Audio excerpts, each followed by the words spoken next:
علیکم، آپ کی اپنی انوشی آپ کے ساتھ اپنی آج کی ویڈیو میں امید کرتی ہوں کہ آپ سب بالکل خیریت سے ہوں گے، اور میں دعا کرتی ہوں کہ آپ سب جہاں رہیں خوش رہیں، شاد و آباد رہیں، ہنستے مسکراتے رہیں۔ میں آپ کو سنا رہی ہوں انسپکٹر احمد یار خان کی ایک قتل کیس رودات جس کا نام ہے آشرم سے اس بازار تک۔ تو چلیں شروع کرتے ہیں۔ کیا جاوید نے تمہیں کبھی کہا نہیں کہ اس پیشے سے نکل آؤ اور وہ تمہارے ساتھ شادی کر لے گا؟ اس نے کہا تھا، رانی نے جواب دیا۔ میں نے اسے صاف الفاظ میں کہہ دیا تھا کہ اب نہیں۔ میں نے یہ بھی کہا تھا کہ میں اس قدر ناپاک ہو چکی ہوں کہ تمہارے قابل نہیں رہی۔ میرے پاس آتے رہنا، تمہیں دیکھتی ہوں تو زندہ رہنے کی خواہش مضبوط ہو جاتی ہے۔ اسے ہچکی سی آئی اور وہ زاروں قطار رونے لگی۔ 1-2 منٹ بعد وہ سنبھل گئی۔ میں اسے جاوید کے قتل کے موضوع پر لے آیا۔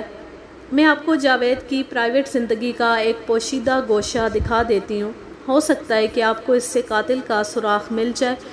جاوید اپنی کوئی بات مجھ سے نہیں چھپاتا تھا۔ جاوید کا یہ دوست لیاقت علی بڑا ہی گہرا اور کایا آدمی ہے۔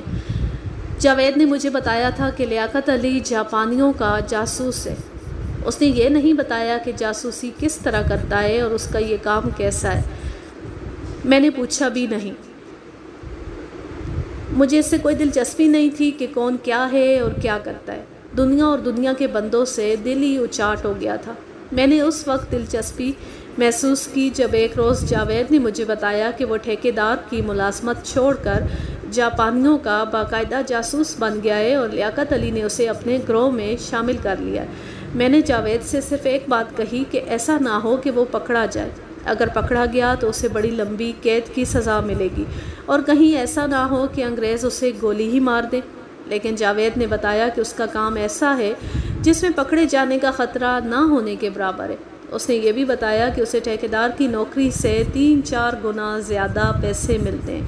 اس کے ساتھ ہی میں دیکھ رہی تھی کہ جاوید کچھ زیادہ ہی مذہبی ہوتا جا رہا تھا۔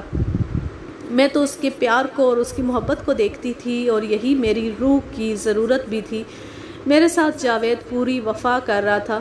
وقت گزرتا گیا اور ایک دن جاوید نے مجھے بتایا کہ اس نے جاسوسی کا کام چھوڑ دیا ہے، لیکن لیاقت علی اسے چھوڑنے نہیں دے رہا۔ میں نے بھی اسے کہا، یہ کام بڑا خطرناک ہے، بہتر ہے کہ اس گروہ سے الگ ہو جاؤ۔ وہ الگ ہو گیا تھا، لیکن مجھے بتاتا تھا کہ لیاقت علی اسے دھمکیاں دے رہا ہے کہ اگر وہ اس گروہ سے نکلا تو اسے قتل کر دیا جائے گا۔ جاوید ذرا سا بھی ڈرا ہوا نہیں تھا۔ وہ اب اسلام اور جہاد کی باتیں کرنے لگا تھا۔ پہلے تو وہ کہتا تھا کہ جاپان کی فوجیں برما تک پہنچ گئی ہیں اور اب ہندوستان پر حملہ کر کے انگریزوں کو یہاں سے بھگا دیں گی اور پھر ہندوستان کو آزاد کر دیں گی۔ لیکن بعد میں اس نے یہ کہنا شروع کر دیا کہ یہ ہندوستان مسلمانوں کا ملک ہے، اور مسلمان اپنے اندر جہاد کا جذبہ پیدا کریں گے تو یہ ملک پھر مسلمانوں کو مل جائے گا۔ حقیقت یہ ہے کہ اس کی یہ بات سن کر مجھے بہت خوشی ہوتی تھی۔ وجہ آپ کو بتا چکی ہوں۔ ہندو ہوتے ہوئے میرے دل میں ہندوؤں کی نفرت بھر گئی تھی اور مسلمانوں کی محبت میری روح میں اتر گئی تھی۔ یہ مقتول کی محبت کا اور خلوص کا اثر تھا۔ میں سمجھتی تھی کہ ہر مسلمان کا کردار جاوید جیسا ہی ہوتا ہے۔ ایک رات جاوید سے ملاقات ہوئی تو وہ کچھ پریشان تھا۔ اس نے بتایا کہ اس کے پاس لیاقت علی کے اور اس کے گروہ کے کچھ راز ہیں، اور اس نے ان سب کو یقین دلایا ہے کہ وہ ان کے گروہ سے الگ تو ہو رہا ہے، لیکن انہیں ایسا دھوکہ نہیں دے گا کہ ان کے راز کسی کو بتا دے۔ لیاقت علی اس پر بھروسہ نہیں کر رہا تھا۔ وہ جاوید سے کہتا تھا کہ وہ الگ ہوا تو زندہ نہیں رہے گا۔ کیا جاوید نے یہ بتایا تھا کہ وہ راز کیا ہیں؟ نہیں صاحب، نہ اس نے بتایا نہ میں نے پوچھا۔ میں نے اسے کہا تھا کہ ایسا خطرہ ہے تو چلو یہاں سے کہیں بھاگ چلتے ہیں اور کسی کو پتہ ہی نہیں چلنے دیں گے کہ ہم کہاں ہیں۔ اس ملاقات میں جاوید نے ایک اور بات بتائی۔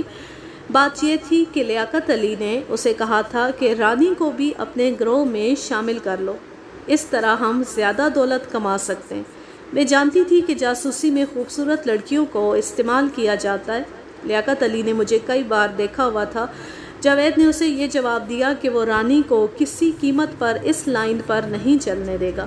اس کے اس جواب سے لیاقت علی اس پر بہت بگڑا تھا، اور لیاقت علی نے یہ کہا تھا کہ تم رانی کو گروہ میں لانے کے بجائے خود بھی گروہ سے نکل رہے ہو، تو اس کا انجام یہی ہوگا کہ تم اس دنیا میں نہیں رہو گے۔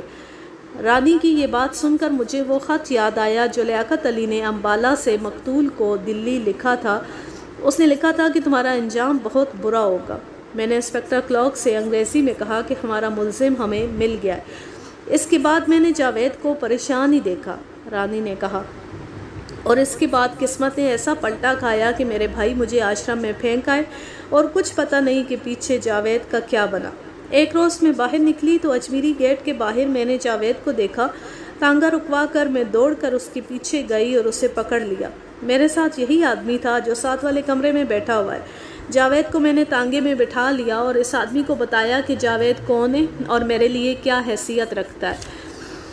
خیر، ان باتوں کو جانے دیں۔ ہوا یہ کہ جاوید مجھے یہاں آ کر ملتا رہا۔ اس نے مجھے بتایا کہ ایک تو وہ میری گمشدگی سے پریشان ہو گیا تھا اور امبالہ اسے اجاڑ اور بیابان لگنے لگا تھا۔ دوسری وجہ یہ ہوئی کہ لیاقت علی کی دھمکیاں بڑھ گئی تھیں۔ اس نے جاوید سے کہا تھا کہ ہاں یا نہ میں جواب دو اور پھر اس کا نتیجہ دیکھو۔ چند بار ملنے کے بعد جاوید کئی روز نہ آیا تو میں پریشان ہو گئی۔ اس نے مجھے بتایا تھا کہ وہ ایک مسجد میں امامت کرتا ہے، لیکن صحیح جگہ نہیں بتائی تھی۔ آج آپ سے پتہ چلا ہے کہ وہ تو اس دنیا سے ہی منہ موڑ گیا ہے۔ یہ غور کرنا آپ کا کام ہے کہ کہیں لیاقت علی نے ہی تو جاوید کو قتل نہ کروا دیا ہو۔ رانی کے ساتھ ہماری کئی باتیں ہوئی۔ ہم 1:30-2 بجے اس کے ہاں پہنچے تھے اور جب وہاں سے اٹھے تو اس وقت سورج غروب ہونے کو تھا۔ ہم نے اسی وقت ریلوے اسٹیشن جا کر اگلے روز کی ایک ایکسپریس گاڑی کی 2 سیکنڈ کلاس کی سیٹیں امبالہ کے لیے بک کروا لی۔ اگلی شام ہم امبالہ میں تھے۔ ریلوے اسٹیشن سے ہم سیدھے لیاقت علی کے گھر پہنچے اور اتفاق سے وہ گھر ہی میں مل گیا۔ ہمارا استقبال اس نے بڑے تپاک سے کیا اور پوچھا کہ جاوید کے قاتل کا کوئی سراغ ملا ہے یا نہیں۔ میں نے جواب دیا کہ بڑا پکا سراغ مل گیا ہے اور اس کے ساتھ ذرا تبادلہ خیالات کرنا ہے، اس لیے وہ ہمارے ساتھ چلے۔ وہ اندر جانا چاہتا تھا لیکن ہم نے اسے اندر نہ جانے دیا اور بازو سے پکڑ کر دوستانہ بے تکلفی کا مظاہرہ کیا اور اسے سڑک پر لا کر تانگے میں بٹھا لیا۔ ہم امبالہ کے CIA ہیڈ کوارٹر میں جا رہے تھے۔ لیاقت علی کو بہلائے رکھنے کے لیے ہم اس کے ساتھ دوستانہ انداز میں باتیں کرتے گئے۔ CIA ہیڈ کوارٹر میں جا کر ہم نے اپنی آمد کی اطلاع دی اور یہ بھی بتایا کہ ایک ملزم سے تفتیش کرنی ہے۔ شام گہری ہو گئی تھی۔ متعلقہ آفیسر کو اس کے گھر اطلاع دی گئی۔ اس انگریز DSP نے ضروری حکم جاری کر دیا اور اس کے ساتھ ہی ہمارے کھانے کا بندوبست بھی کر دیا جو ہمیں آفس میں ہی پہنچا دیا گیا۔ وہاں رات کو ڈیوٹی پر جو سٹاف تھا اس سے ہمیں پورا تعاون ملا۔ ہمیں ایک کمرہ دکھا دیا گیا جہاں ہم نے تفتیش کرنی تھی۔ ہم اس کمرے میں جا بیٹھے۔ لیاقت علی، تمہارا کھیل ختم ہو چکا ہے۔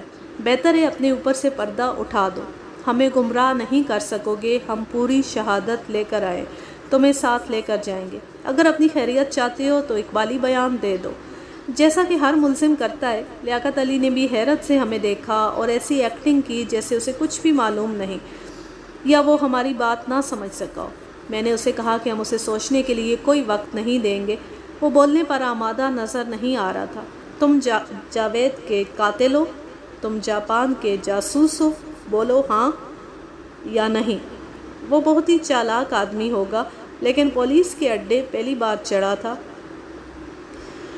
میں جب مختلف تھانوں میں SHO رہا تھا تو میرا اصول تھا کہ ملزم سے تشدد کے بغیر اقبالی بیان لے لوں اور میں ایسا ہی کر لیا کرتا تھا۔ میں تشدد اور ایذا رسانی کے ہمیشہ خلاف رہا ہوں لیکن CIA میں اس کے بغیر گزارا مشکل تھا۔ لیاقت علی الزام سے انکار کرتا رہا۔ ہم ابھی اسے یہ نہیں بتانا چاہتے تھے کہ ہمیں اس کے خلاف شہادت کہاں سے ملی ہے۔ وہ کرسی پر بیٹھا ہوا تھا۔ انسپکٹر کلارک اٹھ کر اس کی کرسی کے پیچھے جا کھڑا ہوا اور کرسی کی پیٹھ پکڑ کر زور سے پیچھے اور نیچے کو دبائی تو کرسی کی پیٹھ فرش سے جا لگی۔ مجھے یہ طریقہ معلوم تھا۔ میں فوراً اٹھا اور فرش پر گری ہوئی کرسی تک پہنچا۔ لیاقت کی اب پوزیشن یہ تھی کہ اس کی پیٹھ کرسی کے ساتھ لگی ہوئی اور کرسی کی پیٹھ فرش پر تھی۔ اس کے پاؤں فرش سے اٹھ گئے تھے۔ میں نے اس کے ٹخنوں سے ٹانگیں پکڑ لیں اور نیچے کو دبائیں۔ انسپکٹر کلارک کے ہاتھ میں چھڑی تھی جو اس نے لیاقت کے منہ میں اس طرح دے دی کہ چھڑی اس کے کندھوں سے متوازی تھی، یعنی اس کے ہونٹوں اور دانتوں میں درمیان سے چھڑی دے رکھی تھی اور دونوں سرے دائیں بائیں تھے۔ انسپکٹر کلارک نے چھڑی کے دونوں سروں پر اپنے پاؤں رکھے اور چھڑی کو دبایا۔ چھڑی لیاقت کے ہونٹوں کے کونوں کو دبانے لگی۔ ادھر میں نے اس کے پاؤں نیچے کو دبا رکھے تھے۔